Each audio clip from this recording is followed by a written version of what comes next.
Let's turn to a verse in 1 Thessalonians in chapter 5. 1 தெசலோனிக்கேயர் 5ஆம் அதிகாரத்திலே ஒரு வசனத்தை நாம் வாசிப்போம்.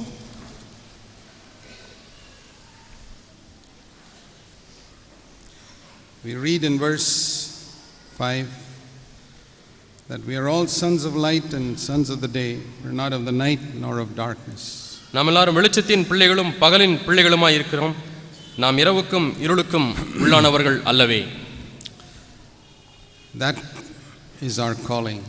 இதுதான் நம்முடைய அழைப்பு. And the Bible says that the whole world lies in darkness. இந்த முழு உலகமும் இருளிலே கிடக்கிறது என்று வேதம் சொல்கிறது. And the great tragedy in India and in Tamil Nadu is that very often there is not much difference between the children of light and the children of darkness. இந்தியாவிலும் விசேஷித்த விதத்திலே தமிழ்நாட்டிலும் இருக்கக்கூடிய ஒரு பரிதாபம் என்னவென்றால் இருளின் பிள்ளைகளுக்கும் வெளிச்சத்தின் பிள்ளைகளுக்கும் வித்தியாசமே இருப்பதில்லை. So my dear brothers and sisters, we must take it as a challenge in our life. நம்முடைய வாழ்க்கையிலே அருமையான சகோதர சகோதரிகளே இதை ஒரு சவாலாக எடுத்துக்கொள்ள வேண்டும். That there must be as much difference between your life and an unconverted person as there is between light and darkness. இருளுக்கும் வெளிச்சத்துக்கும் எவ்வளவு வித்தியாசம் இருக்கிறதோ அதுபோல மனம் திரும்பின பிள்ளைகளாகிய உங்களுக்கும் மனம் திரும்பாத அவர்களுக்கும் உள்ள வித்தியாசம் காணப்பட வேண்டும். And that's a good question that all of us can ask ourselves. நாம் எல்லாருமே நம்மை பார்த்து கேட்க வேண்டிய நல்ல ஒரு கேள்வி இது. The way you live in your home, நீங்கள் ஒரு குடும்பத்திலே வாழ்ந்து கொண்டிருந்தாலும் சரி, is your home different from your neighbor's home, like light is from darkness? இரவுக்கும் வெளிச்சத்திற்கும் உள்ள வித்தியாசத்தை போல உங்களுடைய வீட்டிற்கும் பக்கத்து வீட்டிற்கும் உள்ள வித்தியாசம் இருக்கிறதா? And if it is not like that, அப்படி இல்லை என்றால் then we have to say that we have failed the Lord. நாம் தேவனிடத்திலே நாம் தவறிவிட்டோம் என்பதை நாம் ஒத்துக்கொள்ள வேண்டும். When Paul was writing to the church in Corinth, Corinth பட்டணத்தில் உள்ள சபைக்கு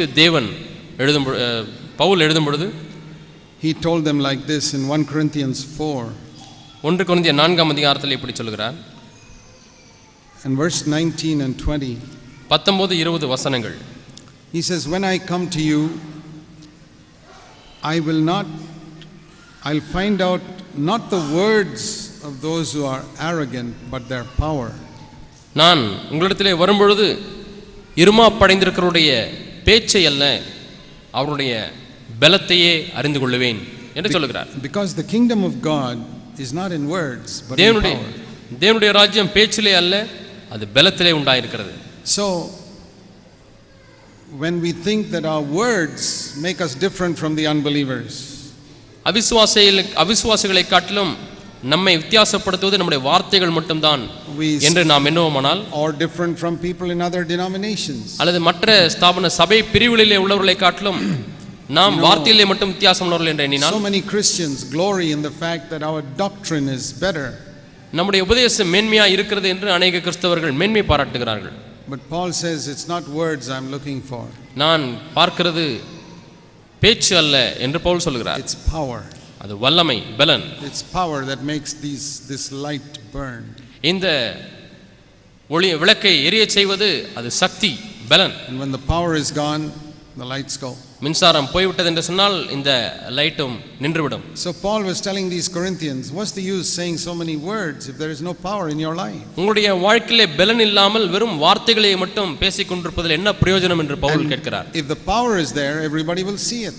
அங்கே பலன் இருக்குமானால் எல்லாரும் அதை பார்க்க முடியும். The light will be there.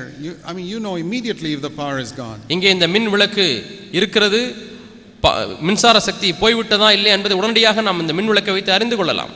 And you know when it has come on again. மீண்டுமாய் மின்சாரம் வந்துவிட்டால் இந்த மின் விளக்கு எரிய ஆரம்பிக்கும். That is the Lord's desire for our life. நம்முடைய வாழ்க்கையிலும் தேவன் வைத்திருக்கிற விருப்பம் இதுதான். What is this light? இந்த ஒளி என்றால் என்ன? We read in John's Gospel chapter 1. யோவான் என்னும் சுவிசேஷம் 1ஆம் அதிகாரத்திலே நாம் வாசிக்கிறோம். John's Gospel chapter 1 we read. யோவான் என்னும் சுவிசேஷம் 1ஆம் அதிகாரத்திலே about Jesus coming to the earth. இயேசு இந்த பூமிக்கு வருகிறதை குறித்து நாம் இந்த வசனத்திலே வாசிக்கிறோம். In verse 4 it says, in him was life, and that life was the light of man. 1ஆம் அதிகாரம் 4ஆம் வசனத்திலே அவருக்குள் ஜீவன் இருந்தது, அந்த ஜீவன் மனுஷருக்கு ஒளியாய் இருந்தது என்று வாசிக்கிறோம்.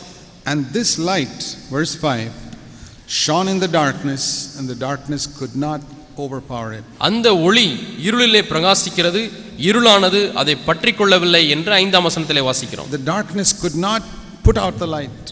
இந்த இருளானது அந்த ஒளியை அது மேற்கொள்ள முடியவில்லை, அணைக்க முடியவில்லை. See, we know that even at night, however dark this room may be, இரவு நேரத்திலே இந்த அறையானது எவ்வளவு இருளா இருந்தாலும் சரி, when the power comes, this light drives out the darkness. மின்சாரம் வரும்பொழுது இந்த ஒளியானது இருளை விரட்டி விடுகிறது. That's how it was when Jesus came to the earth. இயேசு இந்த பூமிக்கு வந்தபோது அப்படித்தான் இருந்தது. There was a life in him that the darkness in the world could not overcome. அவருக்குள்ளாக ஒரு வாழ்க்கை, ஒரு ஜீவன் இருந்தது, இந்த உலகத்தின் இருள் அதை மேற்கொள்ள முடியவில்லை. In the Old Testament it was not like that. பழைய ஏற்பாட்டு காலத்தில் அப்படி இல்லை. In the Old Testament they had words. பழைய ஏற்பாட்டு காலத்திலே அவர்களுக்கு வார்த்தைகள் தான் இருந்தது. If you were to ask how was Israel different from all the other nations, இஸ்ரவேல் ஜனங்களுக்கும் மற்ற ஜனங்களுக்கும் என்ன வித்தியாசம் என்று நீங்கள் கேட்க வேண்டுமானால், because they had a certain teaching which was different from the other teaching. மற்றவருடைய போதனையை காட்டிலும் இஸ்ரவேல் ஜனங்களுக்கு இருக்கக்கூடிய போதனையானது வித்தியாசமாக இருந்தது என்று சொல்வார்கள். They had a temple, some rituals. அவர்களுக்கு சில சடங்காச்சாரங்கள் இருந்தது, அவர்களுக்கு ஆலயம் இருந்தது. But the other nations didn't have that. ஆனால் மற்ற ஜாதியாருக்கு அது இல்லை. But it was not a life that was different. ஆனால் அங்கே ஜீவன் வித்தியாசப்படவில்லை, வாழ்க்கையிலே வித்தியாசம் இல்லாது இருந்தது. But when Jesus came, இயேசு வந்த பொழுது he didn't come with words and a temple and a doctrine. ஒரு தேவாலயம், ஒரு வார்த்தை, ஒரு உபதேசம், இதை அவர் கொண்டு வரவில்லை. He came with a life. அவர் ஜீவனை கொண்டு And வந்தார். that life was the light. அந்த ஜீவனே ஒளியாய் இருந்தது. And that is why he sent the Holy Spirit. ஆகவே தான் அவர் பரிசுத்த ஆவியானவரை அனுப்பி The Holy இருக்கிறார். Spirit came to bring this light into us. இந்த ஒளியை நம்முடைய உள்ளத்திலே கொண்டு வரும்படியாகத்தான் பரிசுத்த ஆவியானவர் அனுப்பப்பட்டார். And that is so powerful when it comes inside us. அது நமக்குள்ளாக வரும்பொழுது அவ்வளவு சக்தி வாய்ந்ததாய் மாறுகிறது. All the evil in the world cannot overcome it. இந்த உலகத்திலே இருக்கக்கூடிய எல்லா தீமைகளையும் நம்மை மேற்கொள்ள முடியாது. You know why many of you find it so difficult to overcome the evil in the world? உலகத்தில் இருக்கக்கூடிய பல பொல்லாங்குகளை மேற்கொள்வதற்கு ஏன் சிலர் அவ்வளவாய் நீங்கள் கடினமாய் பிரயாசப்படுகிறீர்கள்? I'll tell you, it's because of one reason. ஒரே ஒரு காரணம் என்று நான் உங்களுக்கு We சொல்கிறேன். don't have the power of the Holy Spirit. உங்களுக்குள்ளாக பரிசுத்த ஆவியானுடைய வல்லமை இல்லை. We may be speaking in tongues, நீங்கள் அந்நிய பாஷை பேசிக் கொண்டிருக்கலாம், but we don't have the power of the Holy Spirit. பரிசுத்த ஆவியானுடைய வல்லமை உங்களுக்கு தேவைப்படுகிறது. I really believe we need to seek God for the mighty power of the Holy Spirit. உண்மையாலுமே நாம் எல்லாரும் வல்லமையான பரிசுத்த ஆவியானுடைய பலத்தை தேட வேண்டியிருக்கிறது என்று நான் உணர்கிறேன். The power of the Holy Spirit is like this electric power. பரிசுத்த ஆவியானுடைய வல்லமையானது இந்த மின்சார சக்தியை போல இருக்கிறது. It drives out the darkness. இருளை அது விரட்டி தள்ளுகிறது. It's not words. வெறும் வார்த்தைகள் அல்ல. But very often what we see in Christendom today, இன்றைக்கு இருக்கக்கூடிய கிறிஸ்தவத்திலே நாம் அடிக்கடி காணக்கூடிய காரியம் என்ன? it has become words. எல்லாம் வார்த்தைகள் தான் காணப்படுகிறது.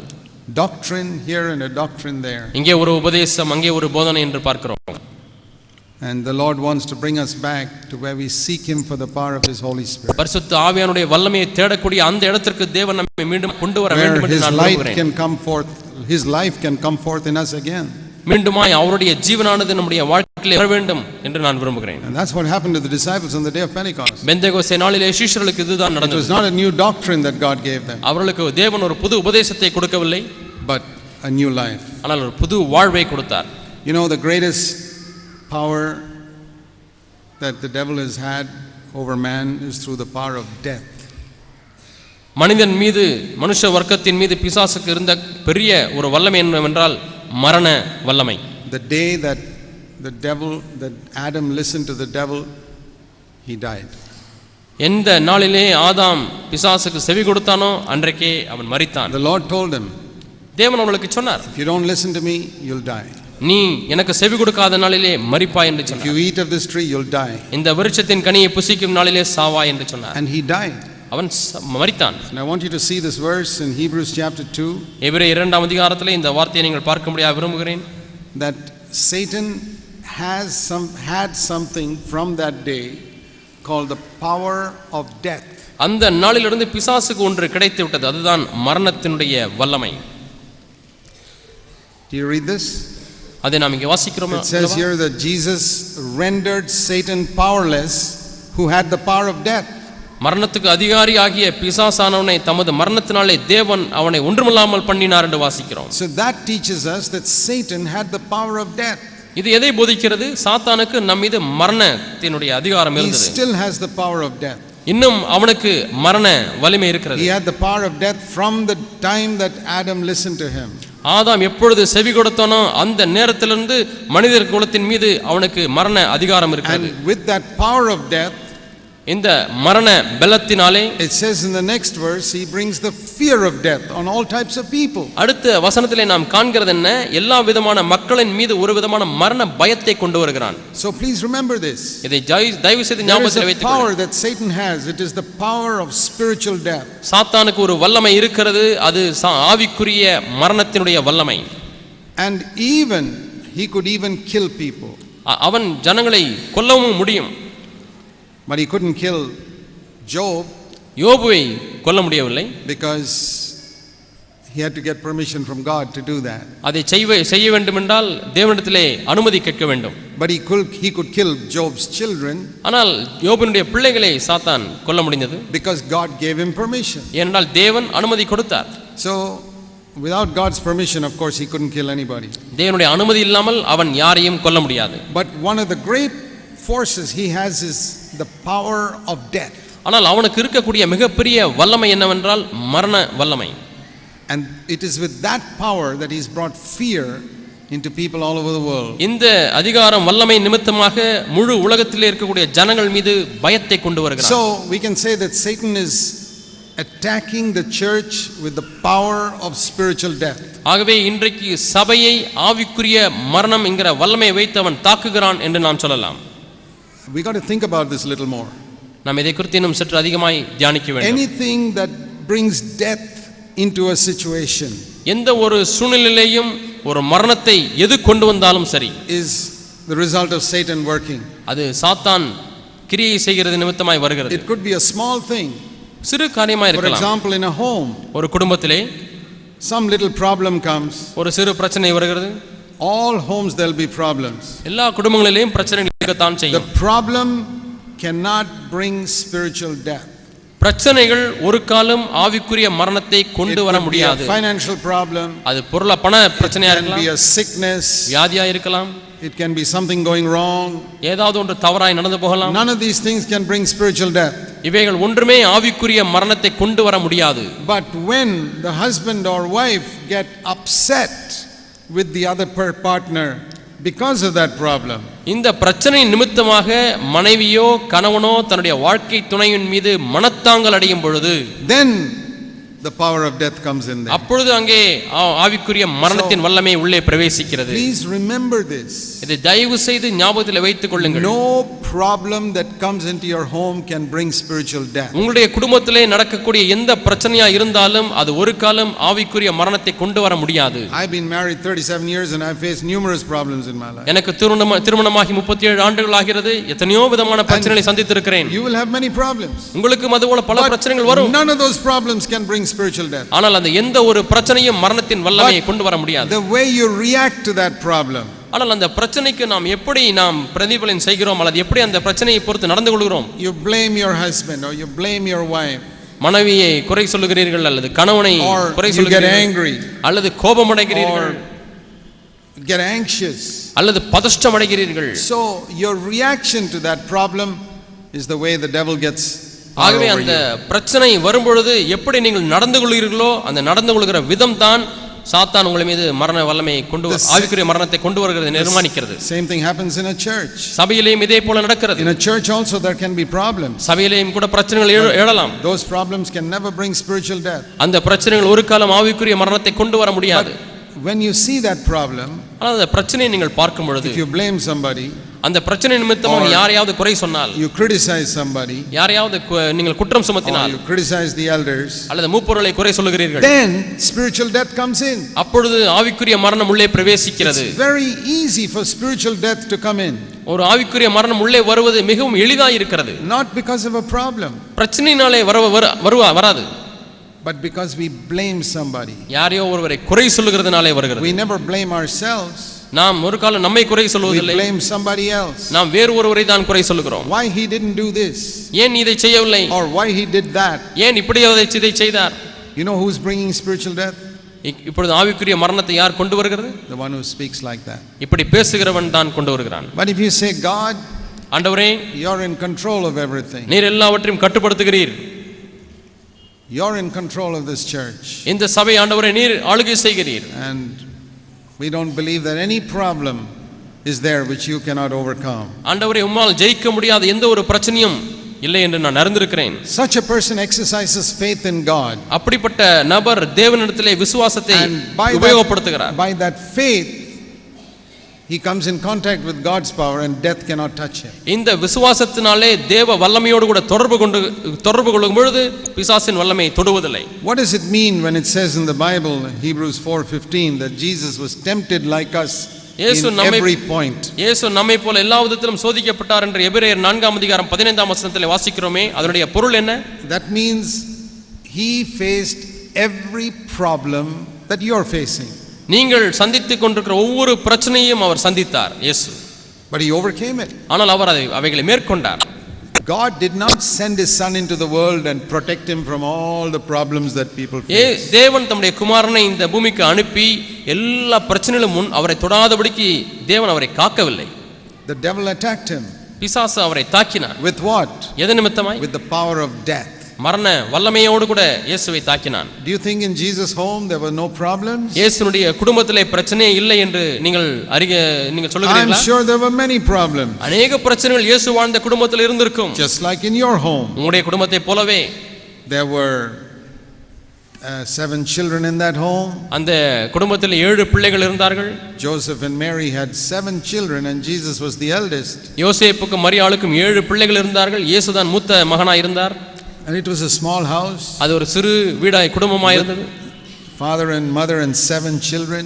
ஒரு சிறு வீட்டிலே தகப்பனும் தாயும் 7 பிள்ளைகளும் வாழ வேண்டியிருந்தது. And so many problems can come, just like in your home and mine. உங்களுடைய குடும்பத்திலே என்னுடைய குடும்பத்திலே வருவது போல அந்த குடும்பத்திலேயும் பல பிரச்சனைகள் வந்திருக்கலாம். But Jesus never sinned. ஆனால் இயேசு ஒரு காலம் பாவம் செய்யவில்லை. That means all these problems could not make any death come into him.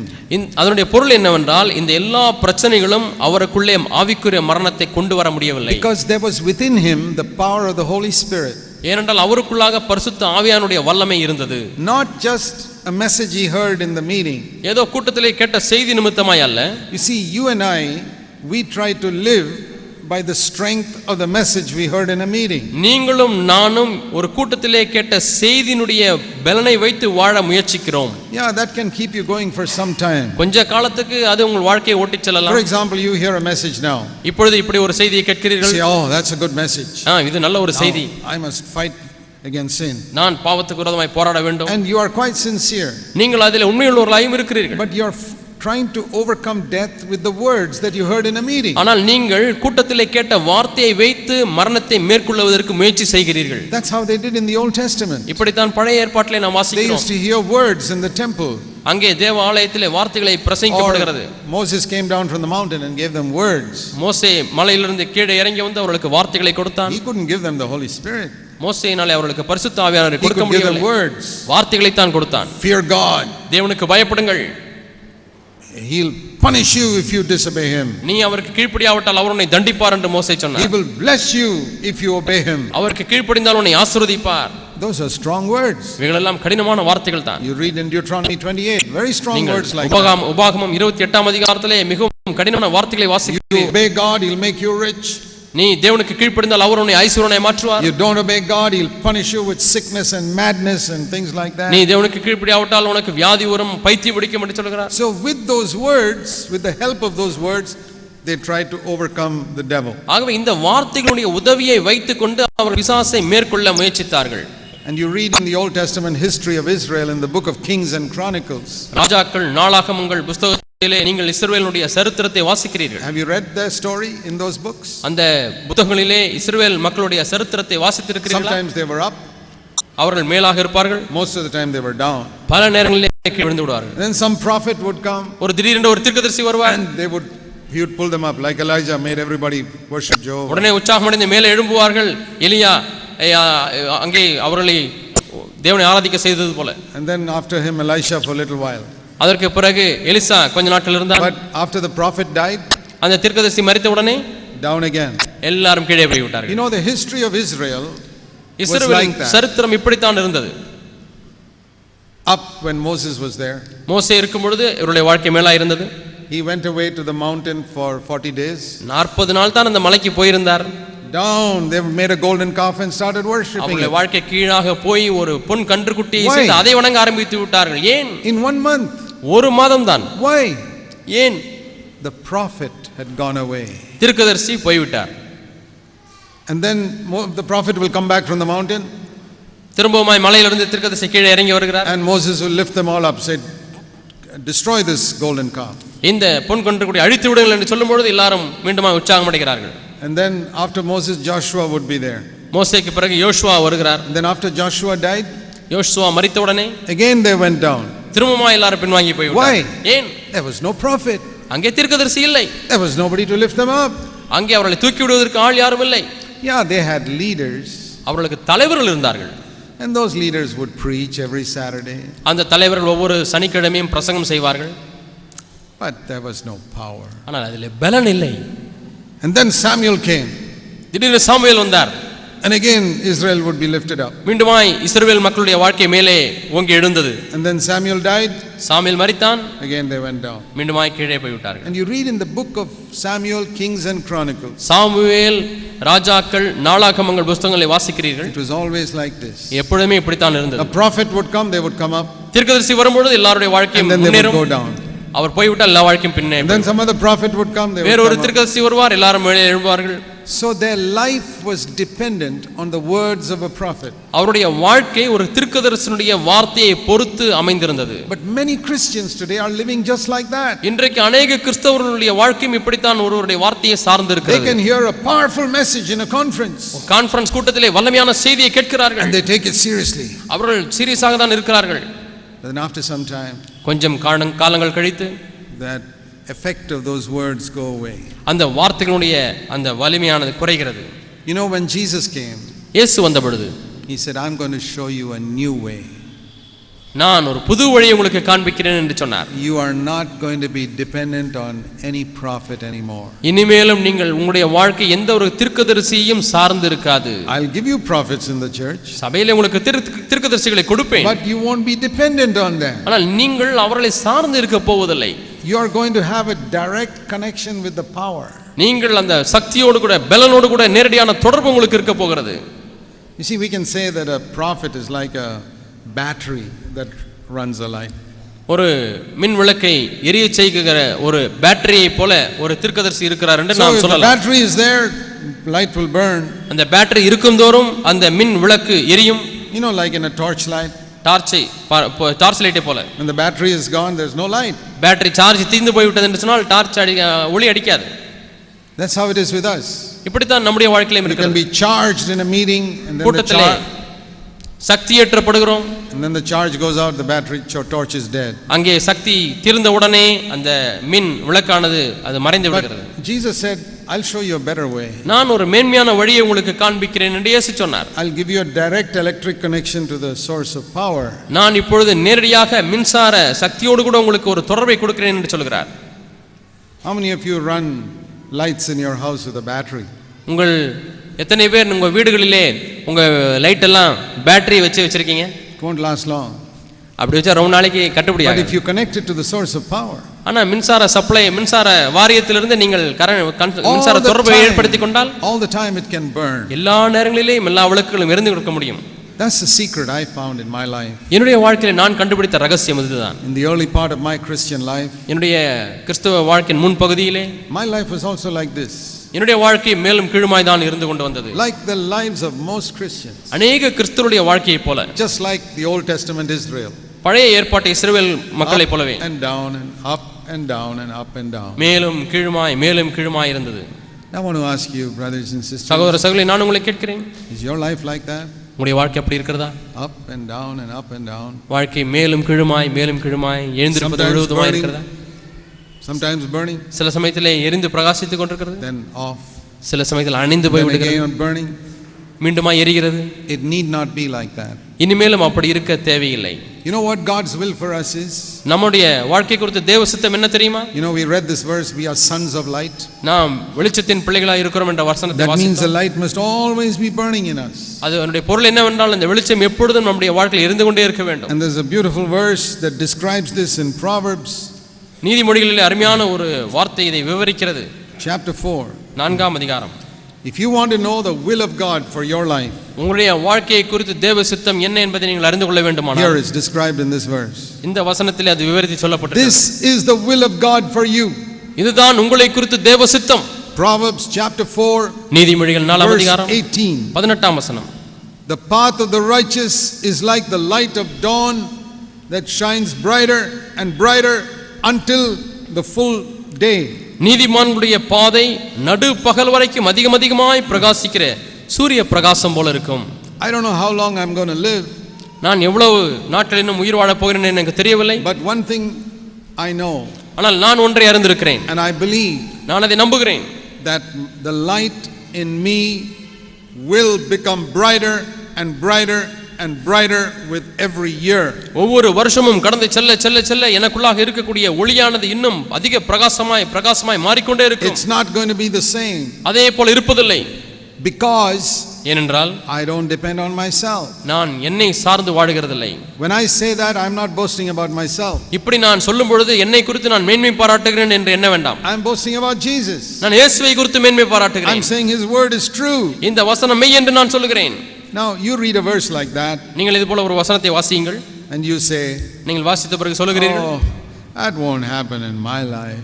இந்த வார்த்தை என்னுடைய வாழ்க்கையிலே நடக்காது என்று சொல்லுகிறீர்கள். Then I'll tell you it will never happen in your life. நான் உங்களுக்கு சொல்லுகிறேன் உங்களுடைய வாழ்க்கையில் அது நடக்கவே நடக்காது. Because you don't believe it. ஏனென்றால் நீங்கள் அதை நம்புவதில்லை. God says something and you don't believe it. தேவன் ஒன்றை சொல்லுகிறார், நீங்களோ அதை நம்புவதில்லை. You know, there's a difference between the way God fulfills his word to us and our earthly fathers fulfill. தேவன் தம்முடைய வார்த்தை நம்மிலே நிறைவேற்றுவதற்கும் நம்முடைய பூமிக்குரிய தகப்பன் அப்பா நம்முடைய வாழ்க்கையில ஒரு வார்த்தை நிறைவேற்றுவதற்கும் வித்தியாசம் உண்டு. Supposing your father tells you, உங்க அப்பா உங்ககிட்ட இப்படி சொல்லுகிறார், my son, மகனே, I'm going to put 10,000 rupees into your bank account. உன்னுடைய பேங்க்ல 10,000 ரூபாய் போட போறேன். And you tell him, நீங்கள் அப்பாட்ட சொல்லுகிறீர்கள், no, I don't believe it. நான் அதை நம்ப மாட்டேன் அப்பா என்று சொல்லுகிறீர்கள். And the father will say, okay, even if you don't believe it, I'm going to put it into your account. நீ நம்பினாலும் நம்பாவிட்டாலும் உன்னுடைய வங்கி கணக்கிலே நான் அந்த பணத்தை நான் போடுகிறேன் என்று உன்னுடைய தகப்பனார் சொல்லுவார். Yeah, that's how earthly fathers are. இப்படி தான் பூமிக்குரிய தகப்பன்மார்கள் இருக்கிறார்கள். God is not like that. ஆனால் தேவன் அப்படி அல்ல. God says, I'll do something for you. தேவன் என்ன சொல்லுகிறார், நான் உனக்காக ஒன்றை செய்வேன். You say, I don't believe it. நான் அதை நம்புவதில்லை என்று நீங்கள் சொல்கிறீர்கள். God says, okay, then I won't do it. அப்படின்னா நான் செய்ய மாட்டேன் என்று ஆண்டவர் சொல்லி விடுவார். Do you know that? உங்களுக்கு தெரியுமா? Supposing your mother tells you, உங்களுடைய தாயார் உங்களை பார்த்து சொல்கிறார்கள், I'm going to give you chicken biryani today. இன்றைக்கு உனக்கு சிக்கன் பிரியாணி கொடுக்க போகிறேன் மதியானம் என்று சொல்கிறார். You say, no, mommy, I don't believe. இல்லையம்மா, நான் அதை நம்ப மாட்டேன் என்று சொல்கிறீர்கள். But you come to the table, there's chicken biryani there. நீங்கள் சாப்பாட்டு மேஜைக்கு வருகிறீர்கள், சிக்கன் பிரியாணி அங்கே உங்களுக்கு கொடுக்கப்படுகிறது. Even though you didn't believe it. நீங்கள் அதை நம்பாவிட்டாலும் உங்களுக்கு கொடுக்கப்படுகிறது. But God is not like that. ஆனால் தேவன் அப்படி அல்ல. The Bible teaches when God tells you something, வேதம் என்ன போதிக்கிறது என்றால் தேவன் உங்களுக்கு ஒன்றை சொல்லும் பொழுது, if you don't believe it, நீங்கள் அதை நம்பாவிட்டால், you know what will happen? என்ன நடக்கும் தெரியுமா? You won't get it. உங்களுக்கு கிடைக்காது. If God says, I'll give you chicken biryani, தேவன் உங்களுக்கு சிக்கன் பிரியாணி உனக்கு தர போகிறேன் என்று சொல்கிறார். you say, I don't believe that. நான் அதை நம்புவதில்லை என்று நீங்கள் சொல்கிறீர்கள். You come to the table, it won't be there. நீங்கள் சாப்பாட்டு மேஜைக்கு வந்தால் அங்கே சிக்கன் பிரியாணி இருக்காது. See James chapter 1. யாக்கோபு 1ஆம் அதிகாரம். It says here how we must ask God. நாம் எப்படி தேவனிடத்தில் கேட்க வேண்டும் என்று இங்கே சொல்லப்பட்டிருக்கிறது. Whatever we ask God for, நாம் தேவனிடத்தில் என்ன கேட்டாலும் சரி, whatever it is, அது என்னவா இருந்தாலும் சரி, James 1:6 says, யாக்கோபு 1:6 சொல்லுகிறது, let him ask in faith, விசுவாசத்தோட கேட்க கடவன், without any doubting. எந்த அளவும் சந்தேகம் இல்லாமல். How should we ask God? நாம் எப்படி தேவனை கேட்க வேண்டும்? Without any doubting. எந்த ஒரு சந்தேகமும் இல்லாமல் நாம் கேட்க வேண்டும். In faith. விசுவாசத்திலே கேட்க வேண்டும். And if we ask with doubt, நாம் சந்தேகத்தோடு கூட கேட்டால், we doubt whether God will give it to us. தேவன் இதை நமக்கு தருவாரா தரமாட்டாரா என்ற சந்தேகம் இருந்தால், See this terrible verse. இந்த பயங்கரமான வசனத்தை பாருங்கள். This is really a terrible verse. உண்மையாலுமே இது பயங்கரமான வசனம். Verse வசனம் 7. 7ஆம் வசனம். Let not that person think that he will receive anything from the Lord. அப்படிப்பட்ட மனுஷன் தான் கர்த்தரிடத்தில் எதையாகிலும் பெறலாம் என்று நினையாதிருப்பானாக. So you ask God for something, நீங்கள் தேவனிடத்திலே ஒன்றை கேட்கிறீர்கள், or God promises you something, அல்லது தேவன் உங்களுக்கு ஒரு வாக்குத்தத்தத்தை கொடுக்கிறார், and you say, no, it can't happen in my life. அது என்னுடைய வாழ்க்கையில் நடக்காது என்று சொல்கிறீர்கள். According to this verse, you won't get it. இந்த வசனத்தின்படி அது உங்களுக்கு கிடைக்காதுதான். So when we want the light of God to burn in our life, ஆகவே தேவனுடைய வார்த்தையானது நம்முடைய வாழ்க்கையிலே எரிந்து பிரகாசிக்க வேண்டுமானால், we read a verse like Proverbs 4:18, நீதிமொழிகள் 4:18 வாசித்தது போல ஒரு வசனத்தை வாசிக்கிறோம். that if you are a righteous person, your path will become brighter and brighter and brighter every day. நீங்கள் நீதிமானாக இருந்தால் உங்களுடைய வழியானது ஒவ்வொரு நாளும் சூரிய பிரகாசம் போல அதிகரித்துக் கொண்டே இருக்கும். But you don't believe it. ஆனால் நீங்கள் அதை நம்புவதில்லை. It won't happen. அது உங்களுக்கு நடக்காது. It will not become brighter every day. அது ஒவ்வொரு நாளும் பிரகாசமாய் மாறாது. So when you read a verse like this, இது போல ஒரு வசனத்தை நீங்கள் வாசிக்கும் பொழுது, Proverbs 4:18, நீதிமொழிகள் 4:18, you must say, Lord, I believe it. ஆண்டவரே நான் விசுவாசிக்கிறேன் என்று சொல்ல வேண்டும். How many of you will say, Lord, today I am going to believe that verse? ஆண்டவரே இன்றைக்கு நான் இந்த வசனத்தை நான் விசுவாசிக்க போகிறேன் என்று எத்தனை பேர் சொல்ல முடியும்? Jesus Christ has forgiven my sin. இயேசு கிறிஸ்துவினுடைய பாவங்களை மன்னித்திருக்கிறார். I am a righteous person. நான் ஒரு நீதிமான். And I believe this verse is for me. இந்த வசனம் எனக்கு தான் என்று நான் I நம்புகிறேன். can be a son of light. நான் ஒளியின் பிள்ளையாய் இருக்க போகிறேன். I'm going to be one who radiates the light of Jesus. இயேசுவுடைய வெளிச்சத்தை பிரதிபலிக்கிற பிரகாசிக்கிற ஒரு மனிதனாய் இருக்க போகிறேன். Every year that light will become brighter and brighter in me. ஒவ்வொரு வருஷமும் அந்த ஒளியானது இன்னும் அதிகமாய் எனக்குள்ளாய் பிரகாசமாய் கொண்டே இருக்கும். That means the life of Jesus is going to become more and more in me. அதனுடைய பொருள் என்ன? எனக்குள்ளாக இயேசுனுடைய ஜீவனானது அதிகமாய் கொண்டே போகும். See, when the Holy Spirit wrote that verse in 3000 years ago in the Bible, பரிசுத்த ஆவியானவர் 3000 ஆண்டுகளுக்கு முன்பதாக இந்த வசனத்தை இங்கே எழுதின பொழுது, those people in the Old Testament, they read it but they did not know what the light was. பழைய ஏற்பாட்டு மக்கள் இந்த வசனத்தை வாசித்தார்கள், ஆனால் அவர்களுக்கு இந்த ஒளி என்றால் என்ன என்று அவர்களுக்கு தெரியவில்லை. Today we know what that light is. நமக்கு இன்றைக்கு அந்த ஒளி என்றால் என்ன என்று தெரியும். We saw that in John 1:4. யோவான் 1:4 அதை பார்த்தோம். In him was life. அவருக்குள் ஜீவன் இருந்தது. And that life was the light of men. அந்த ஜீவன் மனுஷருக்கு ஒளியாய் இருந்தது. And that life is the light that is going to become brighter and brighter and brighter and brighter if we believe it. நாம் அதிலே அவர்களை விசுவாசிக்கும் பொழுது அந்த ஜீவன் தான் நம்முடைய உள்ளத்திலே இன்னும் அதிகமாய் பிரகாசித்துக் கொண்டே இருக்க போகிறது. I'm not any better than any of you. உங்களை காட்டிலும் நான் மேன்மையானவன் சிறந்தவன் அல்ல. You may think I am, but I tell you I'm not. நீங்கள் வேண்டுமானால் எண்ணிக்கொள்ளலாம் நான் உங்களை விட சிறந்தவன் என்று. நான் உங்களுக்கு சொல்கிறேன், நான் உங்களை விட சிறந்தவன் அல்ல. God knows the truth. தேவன் சத்தியத்தை மெய்யை அறிந்திருக்கிறார். I am not better than any of you sitting here. இங்கே உட்கார்ந்திருக்கிற உங்களிலே யாரை காட்டிலும் நான் சிறந்தவன் அல்ல. I'm not trying to be humble, I'm just speaking the truth. நான் ஏதோ தாழ்மையா இருப்பது போல நான் பேசவில்லை, ஆனால் நான் சத்தியத்தை பேசுகிறேன். The truth is I am not better than you. உண்மை என்னவென்றால் உங்களை காட்டிலும் நான் மேன்மையானவன் அல்ல. But there is one difference. ஆனால் ஒரு வித்தியாசம் உண்டு. When I read this verse, I say, Lord, I believe it. இது போல ஒரு வசனத்தை நான் வாசிக்கும் பொழுது ஆண்டவரே இதை நான் நம்புகிறேன் என்று நான் சொல்கிறேன். I believe that you will make the light brighter and brighter in me. என்னிலே இந்த வெளிச்சத்தை ஆண்டவரே இன்னும் அதிகமாய் பிரகாசிக்க செய்ய முடியும் என்று விசுவாசிக்கிறேன். And that will make a difference between me and you. இந்த காரியம் தான் உங்களுக்கும் எனக்கும் உள்ள வித்தியாசத்தை உண்டு பண்ணுகிறது. So what is it that makes the difference? ஆகவே வித்தியாசத்தை எது உண்டாக்குகிறது? I believe what God says. தேவன் சொல்லுகிறதை நான் நம்புகிறேன். And you don't believe it. நீங்கள் இதை நம்புவதில்லை.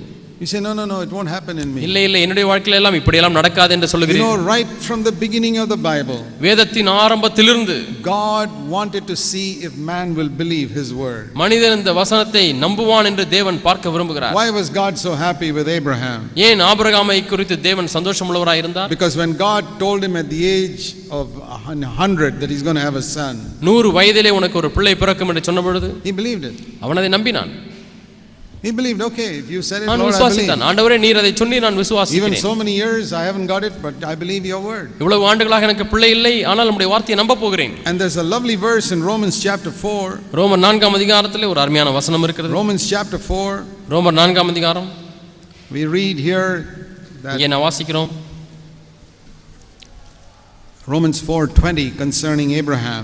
ஆபிரகாமை குறித்து ரோமர் 4ஆம் அதிகாரம் 20ஆம் வசனத்திலே வாசிக்கிறோம். You know, it says in verse 19, his body was dead 19ஆம் வசனத்திலே வாசிக்கிறோம் 4ஆம் அதிகாரம், அவனுடைய சரீரம் செத்து போனது. because he was 100 years old. ஏனென்றால் அவனுக்கு 100 வயதாகிவிட்டது. And it says here, his womb, his wife's womb was dead. சாராளுடைய கற்பமும் செத்து போனது என்று நாம் வாசிக்கிறோம். He looked at all that. Abraham இதெல்லாம் பார்க்கிறான். And he did not become weak in faith, it says. அவன் விசுவாசத்திலே பலவீனமானாய் மாறவில்லை என்று பார்க்கிறோம். In the same way, அதே போலதான் you can look at your defeated life. உங்களுடைய தோற்கடிக்கப்பட்ட வாழ்க்கையை நீங்கள் பார்க்கலாம்.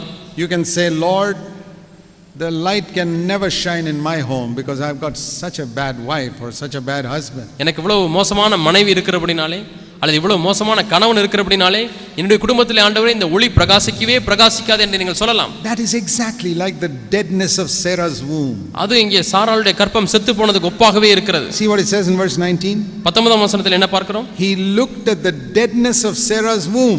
சாராளுடைய கற்பம் செத்து போனதையும் அவன் பார்த்தான். So you look at your wife, நீங்கள் உங்களுடைய மனைவியை பார்க்கிறீர்கள், dead spiritually. ஆவிக்குரிய ரீதியிலே மரித்து போன மனைவி என்று சொல்கிறீர்கள். That's the picture here. இங்கே அதுதான் ஒரு காட்சியாக Then சித்தரிக்கப்பட்டிருக்கிறது. Abraham looked at his own body. Abraham தன்னுடைய சொந்த சரீரத்தை பார்க்கிறான். Verse 19. 19ஆம் வசனம். That's also dead. அதுவும் செத்து போனதா இருக்கிறது.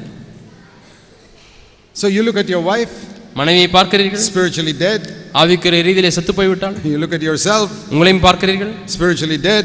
ஆவிக்குரிய ரீதியில் நீங்களும் மரித்து விட்டீர்கள். But ஆனால் you say, Lord, I still trust you. ஆனாலும் ஆண்டவரே நான் உம்மிடத்தில் விசுவாசமாய் இருக்கிறேன். Isn't that wonderful? அற்புதமாக இல்லையா? That's what changed Abraham. S, இதுதான் ஆபிரகாமை மாற்றியது. One dead man with a dead wife trusting God, God can still do something. ஒரு செத்து போன மனிதன், செத்து போன மனைவி, அவர்கள் தேவன் ஒன்றை செய்ய முடியும் என்று நம்பினார்கள். You may have so many problems in your church may be a dead church. உங்களுடைய சபையில் எவ்வளவோ பிரச்சனைகள் இருக்கிறது நிமித்தமாய் உங்களுடைய சபையானது செத்து போன ஒரு சபையா இருக்கலாம். Here is a verse for you. உங்களுக்கு ஏதோ ஒரு வசனம். Romans 4:19. ரோமர் 4:19. As good as dead. செத்து போனது போல இருந்தாலும் But he trusted God. அவன் தேவனை நம்பினான். And it says in verse 20, he held on to the promise of God. தேவனுடைய வாக்குத்தத்தத்தை அவன் உறுதியாய் பற்றிக் கொண்டான் என்று 20ஆம் Even வசனத்தை though it took வாசிக்கிறோம். time, கொஞ்சம் நாட்கள் எடுத்தாலும் சரி, he did not waver in unbelief. அவன் அவிசுவாசத்திலே சந்தேகப்படவில்லை. He said, Lord, I trust you. ஆண்டவரே உம்மை நம்புகிறேன். You gave me that promise 5 years ago. ஆண்டவரே 5 ஆண்டுகளுக்கு முன்பாக இந்த வாக்குத்தத்தத்தை கொடுத்தீர். Nothing has happened. ஒன்றும் நடக்கவில்லை. But I trust you. ஆனாலும் உம்மை நம்புகிறேன். Another 5 years go by. இன்னும் 5 வருஷம் கழிந்து விட்டது. Lord, it's 10 years now since you made that promise. ஆண்டவரே நீர் வாக்குத்தத்தம் கொடுத்து 10 வருஷம் ஆகிவிட்டது ஆண்டவரே. But I trust you. ஆனாலும் நான் உம்மை நம்புகிறேன். You know, finally, after 25 years, கடைசியாக he got the promise. 25 ஆண்டுகள் கழித்து அவனுக்கு அந்த வாக்குத்தத்தம் நிறைவேறியது. God spoke to him when he was 75. அவனுக்கு 75 வயதா இருக்கும் பொழுது தேவன் பேசினார். When he had no children. அவனுக்கு பிள்ளைகள் இல்லாமல் இருக்கும் பொழுது. He said, you're going to have children like the stars of the sky. வானத்திலே திரளான நட்சத்திரங்களைப் போல அவனுக்கு பிள்ளைகள் இருக்க போகிறார்கள் என்று ஆண்டவர் சொன்னார். And he held on to that promise with no children for 25 years. இந்த வாக்குத்தத்தத்தை 25 ஆண்டுகள் தனக்கு பிள்ளையே இல்லை, ஆனாலும் அந்த வாக்குத்தத்தத்தை உறுதியாய் பிடித்துக் கொண்டிருந்தான். And today the children of Abraham are flooding the whole world. இன்றைக்கு ஆபிரகாமின் பிள்ளைகள் முழு உலகத்தை நிரப்பி இருக்கிறார்கள். God keeps his word. தேவன் தம்முடைய வார்த்தையை நிறைவேற்றுகிறவர். One thing I learned from that. அதிலே நான் ஒன்றை கற்றுக்கொண்டேன். There are two words used in there's a word used twice in verse 19. 19ஆம் வசனத்தில் 2 வார்த்தைகள் பயன்படுத்தப்பட்டிருக்கிறது. Twice. 2 முறை பயன்படுத்தப்பட்டிருக்கிறது. Dead. செத்து போனது. Dead. செத்து போனது. His body dead, Sarah's womb dead. தன் சரீரம், அவனுடைய சரீரம் செத்து போனது, சாராளுடைய கற்பம் செத்து போனது. And that's how our condition can be. நம்முடைய நிலைமை இப்படி இருக்கலாம். I see so much spiritual death in me. ஆண்டவர் எனக்குள்ள எவ்வளவு ஆவிக்குரிய மரணம் I see so much spiritual death in my wife. மனைவியில் எவ்வளவு ஆவிக்குரிய மரணம் காணப்படுகிறது. It was very easy for Abraham to blame his wife, saying, what to do with this wife, this dead womb, how can we ever have any children? Abraham எளிமையாக சாராளை குற்றம் சாட்டி இருக்கலாம். இவள் கற்பம் செத்து போய்விட்டது, எப்படி இவளோடு கூட சேர்ந்து நான் பிள்ளை பெறுவது என்று சொல்லி அவன் குற்றம் சாட்டி இருக்கலாம். Some of you say like that about your wife.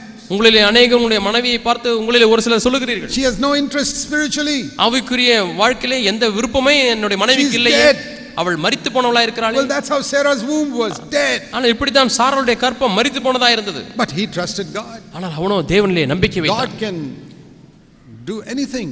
தேவன் எது வேண்டுமானாலும் செய்ய முடியும். And his own body dead. தன் சொந்த சரீரம் செத்து போனது. It says he grew strong in faith.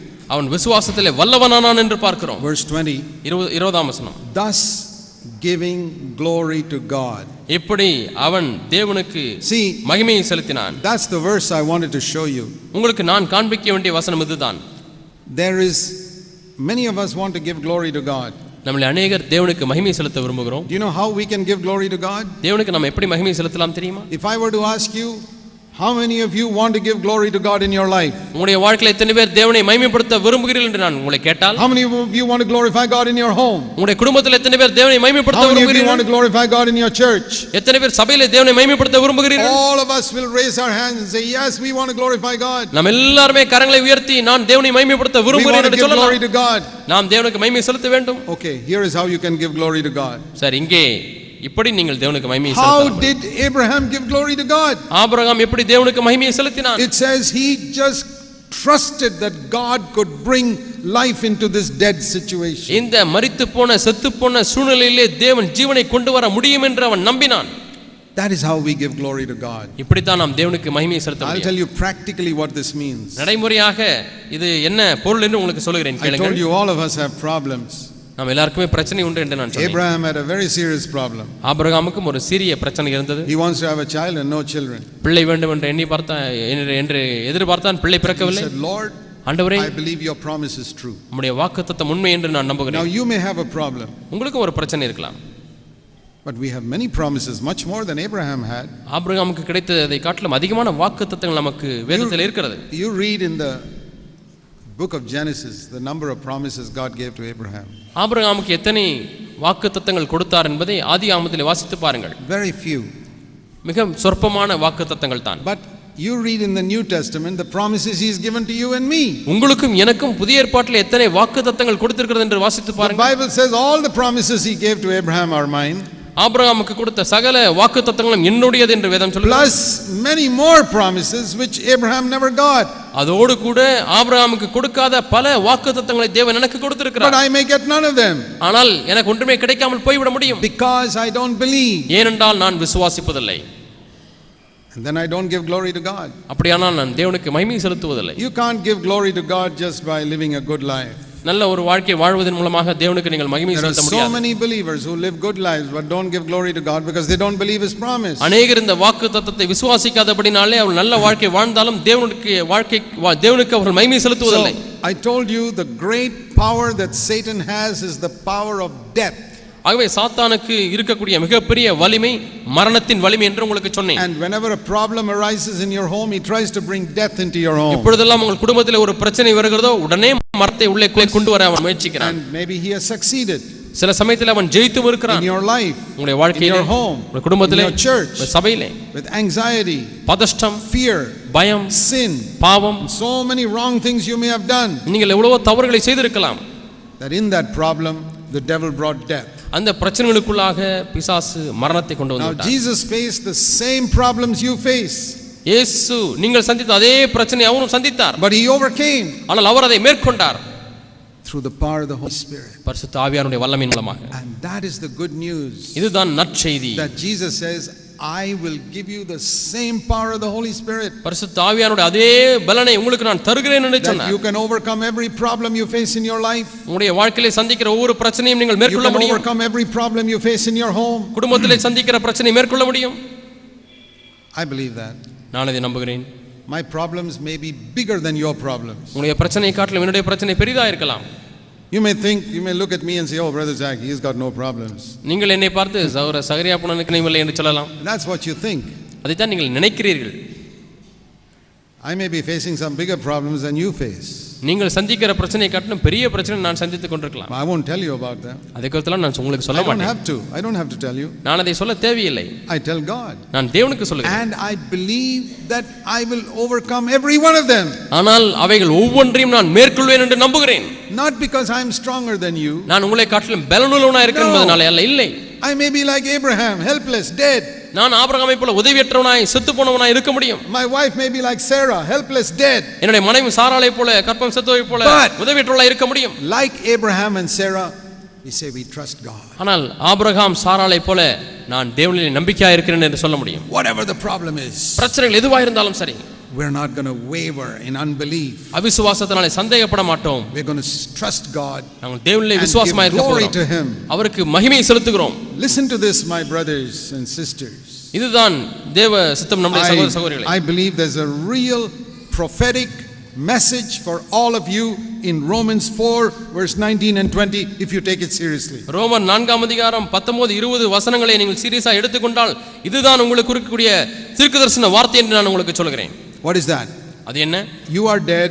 நீங்கள் மரித்திருக்கிறீர்கள். Verse 19. 19ஆம் வசனம். Spiritually. ஆவிக்குரிய ரீதியிலே. Verse 19, your wife is spiritually dead. 19ஆம் வசனம், மனைவியும் செத்து போனவளாய் இருக்கிறாள். Your home is spiritually dead. உங்களுடைய குடும்பம் ஆவிக்குரிய வாழ்க்கையிலே மரித்து போனதாய் இருக்கிறது. But you know that God wants to make your light like the shining light that burns brighter and brighter and brighter until the perfect day. நடு பகல் வரைக்கும் அதிகமாய் பிரகாசிக்கிற சூரிய பிரகாசம் போல உங்களுடைய வாழ்க்கையை மாற்ற வேண்டும் என்று தேவன் விரும்புகிறார். We saw that light is the life of Jesus. அந்த ஒளியானது இயேசுவுடைய ஜீவன். In other words, God wants to give you more and more and more and more of the life of Jesus in that dead situation. இந்த மரித்து போன சூழ்நிலையிலே இயேசுவானவர் தம்முடைய ஜீவனை அதிகமாய் கொடுக்க விரும்புகிறார். And what are you going to do now? இன்றைக்கு நீங்கள் என்ன செய்ய போகிறீர்கள்? Like Abraham, ஆபிரகாமை போல you're going to say, Lord, ஆண்டவரே, I believe. நான் நம்புகிறேன். Till now, till today I did not believe. இன்று வரை நான் நம்பவில்லை. But today I believe. ஆனால் இன்றைக்கு நான் நம்புகிறேன். You are going to do it for a dead person like me. என்னை போல மரித்த ஒரு மனிதனுக்கு நீ செய்ய போகிறீர். You're going to do it for a dead person like my wife. மரித்து போன மனைவி போல ஒரு நபருக்கு நீ செய்ய போகிறீர். You're going to bring the life of Jesus into me. இயேசுவுடைய ஜீவனை வாழ்க்கையை எங்களுக்குள்ளே கொண்டு வர போகிறீர். Into my home. இயேசுவுடைய ஜீவனை எங்கள் குடும்பத்திலே கொண்டு வர போகிறீர். You're going to fill us with the Holy Spirit. நீங்கள் பரிசுத்த ஆவியால் எங்களை நிரப்ப போகிறீர். We trust you. நாங்கள் உம்மை விசுவாசிக்கிறோம். We're not looking at ourselves. நாங்கள் எங்களை பார்ப்பதில்லை. We're not seeing how we can bring some life. எப்படி நாங்களாகவே ஒரு ஜீவனை கொண்டு வர முடியும் என்று பார்ப்பதில்லை. Abraham did not think, how can I have a son? How can I have a son? Abraham இப்படி நான் எப்படி மகனை பெற முடியும், மகனை பெற முடியும் என்று எண்ணிக்கொண்டிருக்கவில்லை. He just trusted God. அவன் தேவனை நம்பினான். That's what I'm asking you to do. அதே தான் நீங்களும் செய்ய வேண்டும் என்று கேட்கிறேன். I ask you to produce that life, that is taking you back to the Old Testament. நீங்களாகவே அந்த ஒளியை உண்டாக்க வேண்டும் என்று சொன்னால் நான் உங்களை மீண்டுமாய் பழைய ஏற்பாட்டுக்கு எடுத்து செல்கிறேன். Old Testament said, come on, do this and you will live. பழைய ஏற்பாட்டில் என்ன வாசிக்கிறோம்? இப்படி செய்தால் நீங்கள் வாழ்வீர்கள். Keep the commandment, you'll live. கற்பனைகளை கைக்கொள், நீ வாழ்வாய். Go and pray and fast. நீ உபவாசித்து JP. Go and do this. Go and do that. அதை செய். You'll live. அப்பொழுது நீ வாழ்வு பெறுவாய். The New Testament, புதிய ஏற்பாடோ, you know what the message is? செய்தி என்ன தெரியுமா? The righteous will live by faith. விசுவாசத்தினாலே நீதிமான் பிழைப்பான். So I'm not asking you to do something. அவன் நீங்கள் ஏதோ ஒன்றை செய்ய வேண்டும் என்று சொல்லவில்லை. Asking you to trust God that He will do something in your life. தேவன் அவர் உங்கள் வாழ்க்கையிலே ஒன்றை செய்ய முடியும் என்று அவரிலே நம்பிக்கையாயிருங்கள். For 30 years in my life, இந்த வாழ்க்கையிலே 30 ஆண்டுகளாக I have stood in pulpits like this in many parts of the world. இந்த உலகத்தின் பல பகுதிகளிலே இது போல பிரசங்க மேடையிலே நின்றிருக்கிறேன். Many times with no message. அநேக சமயங்களிலே செய்தியே இல்லாதபடி நின்றிருக்கிறேன். Saying, Lord, I believe you have a message for your people. ஆண்டவரே, உம்முடைய ஜனங்களுக்கு நீர் ஒரு செய்தியை வைத்திருக்கிறீர் ஆண்டவரே என்று நம்பி இருக்கிறேன். I had no message. எனக்கு செய்தியே கிடைக்கவில்லை. But God had. ஆனால் தேவன் செய்தியை வைத்திருந்தார். What did I do? நான் என்ன செய்தேன்? I didn't do something. நான் ஏதோ ஒன்றை செய்யவில்லை. I just believed. நான் விசுவாசித்தேன். Do you believe that God can bring some life into a dead situation? ஒரு மரித்து போன சூழ்நிலையிலே தேவன் ஜீவனை கொண்டு வர முடியும் என்று நீங்கள் விசுவாசிக்க முடியுமா? I really feel that many of us do not trust God like that. நம்மளே அநேகர் அப்படி தேவனை நம்புவதில்லை என்று தான் நான் உணர்கிறேன். We heard so many messages of what we have to do and do and not do and not do and not do, and we're still dead. எதை செய்ய வேண்டும் என்பதை குறித்தும் எதை செய்யக்கூடாது என்பதை குறித்தும் பல செய்தியை கேட்டும் மரித்து தான் இருக்கிறோம். The Old Testament law was like that. பழைய ஏற்பாட்டு பிரமாணம் அப்படி தான் இருந்தது. Do this, இதை செய், don't do that, அதை செய்யாதே, இதை செய், don't do that, அதை செய்யாதே. So they did all these things and இவைகளெல்லாம் செய்தார்கள், didn't do all those, செய்யவில்லை. but they were still dead. ஆனாலும் மரித்திருந்தார்கள். And that's how I find lots of believers in our churches. நம்முடைய சபைகளில் अनेक விசுவாசிகள் இப்படி தான் They இருக்கிறதை hear many பார்க்கிறேன். messages in the church. சபையில் अनेक செய்திகளை You're அவர்கள் not supposed கேட்கிறார்கள். to do this and you're supposed to do this. என்னென்ன செய்ய வேண்டும் என்ற பட்டியல், என்னென்ன செய்யக்கூடாது என்ற And they பட்டியல், do all that. அவளை எல்லாம் அப்படியே But they're not செய்கிறார்கள். happy. ஆனால் சந்தோஷம் இல்லை. There's no triumph in their life. அவருடைய வாழ்க்கையில ஒரு There's no வெற்றி joy இல்லை. in their life. அவங்க வாழ்க்கையில சந்தோஷம் இல்லை. There's no victory. ஜெயம் இல்லை. Now I want to show you a better way. நான் மேன்மையான ஒரு வழியை உங்களுக்கு காண்பிக்கிறேன். Look at your deadness. உங்களை மரித்து போன நிலைமையை Look பாருங்கள். at your wife's deadness or husband's deadness. மனைவியினுடைய அல்லது கணவனுடைய மரித்து போன நிலையை And பாருங்கள். say, Lord, I won't blame her. I won't blame myself. ஆண்டவரே, அவளையும் நான் குறை சொல்ல மாட்டேன், நான் என்னையும் குறை சொல்ல We மாட்டேன். are sinners. நாங்கள் We பாவிகள், have fallen. நாங்கள் விழுந்து Forgive போனவர்கள். us. மன்னியும் But ஆண்டவரே. we trust you ஆனால் நாங்களுமே நம்புகிறோம் that you will make us righteous. நீர் எங்களை நீதிமானாய் மாற்ற முடியும். You will make my path shine brighter and brighter and brighter and brighter till Jesus comes. இயேசு வரும்வரை என்னுடைய பாதை ஆண்டவரே அதிகமாய் இன்னும் அதிகமாய் இன்னும் அதிகமாய் இன்னும் அதிகமாய் பிரகாசிக்க செய்வீர். I told the Lord that. நான் ஆண்டவரிடத்தில் சொல்லி I say, இருக்கிறேன், Lord, I ஆண்டவரே, will never look at my weakness. ஒரு காலம் நான் என்னுடைய பலவீனத்தை பார்க்க மாட்டேன். I will not look at my weakness. என்னுடைய பலவீனத்தை நான் பார்க்க மாட்டேன். That was the trouble with the Israelites when they came to the borders of the promised land. இஸ்ரவேல் ஜனங்கள் வாக்குத்தத்தம் பண்ணப்பட்ட அந்த தேசத்தினுடைய எல்லைக்கு வந்தபொழுது இந்த பிரச்சனை தான் இருந்தது. இதே பிரச்சனை தான்.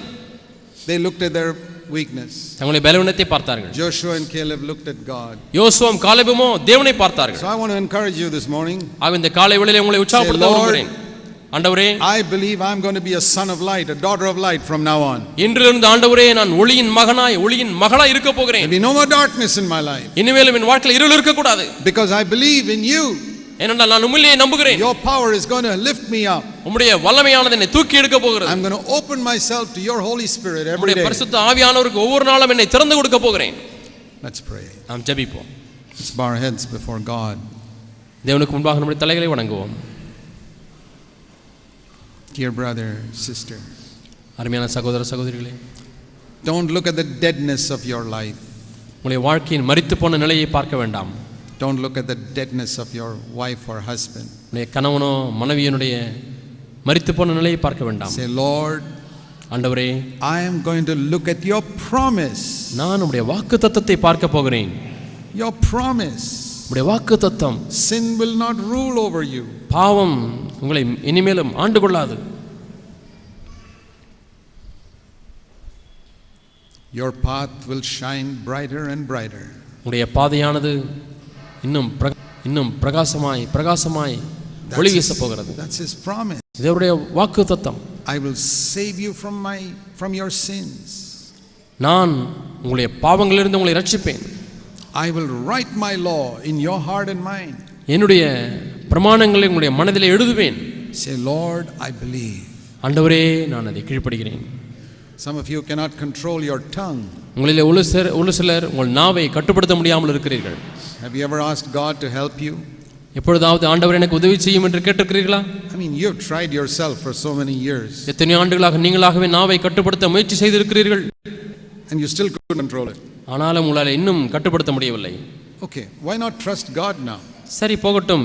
ஏன் இப்பொழுது தேவனை நீங்கள் நம்பக்கூடாது? Lord, I believe you can do it. ஆண்டவரே, நீர் அதை செய்ய முடியும் என்று நான் I'm going நம்புகிறேன். to trust you today. இன்றைக்கு நான் உம்மை நம்ப போகிறேன் ஆண்டவரே. That the life of Jesus is going to come up in me. என்னுடைய வாழ்க்கையில் இயேசுவுடைய ஜீவன் வரப்போகிறது. You're going to change my wife. நீர் என்னுடைய மனைவியை மாற்றப் போகிறீர். Like Sarah. சாராவை போல. Her deadness went away and she got life inside her. சாராளுடைய செத்துப்போன நிலைமை மாறி அவளுக்குள்ள ஜீவன் வந்தது. Abraham had faith for that. ஆபிரகாமுக்கு அதற்கென்று விசுவாசம் இருந்தது. Why not have faith for your wife today? ஏன் இன்றைக்கு உங்களுடைய மனைவியை குறித்து விசுவாசம் பெறக்கூடாது? Heavenly Father, பரலோக பிதாவே, help us உங்களுக்கு உதவி செய்யும். to glorify you உம்முடைய நாமத்தை மகிமைப்படுத்த by உதவி செய்யும். trusting you. உம்மை நம்ப உதவி செய்யும். In Jesus' name. இயேசுவின் நாமத்தில் பிதாவே. Amen. ஆமென்.